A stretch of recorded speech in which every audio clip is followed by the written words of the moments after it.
Kaj so pričakovanja pred tekmo Nemci?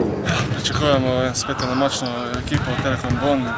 Imajo eno zmago in poraz isto kot mi, ampak mi bomo šli tako kot vse tekme, probali z to agresivno igro, z močno igro, s hitro tranzicijsko igro, da jih presenetimo in da to tekmo dobimo.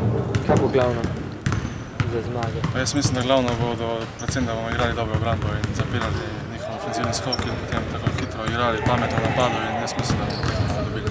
A ste že kaj jih preučevali? Ne, nismo še, mislim, da bomo danes popoldne začeli z analizo. Zdaj, par tekem se dobili z velik številom trojk, zdaj ste bili 2 tekmi s 3 trojkami, koliko zaiščete alternative, da nekako uravnotežite to igro?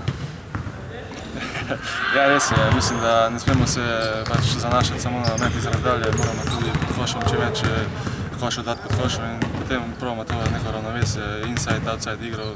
Mislim, če nam bo to uspelo, da bomo tekmo dobili.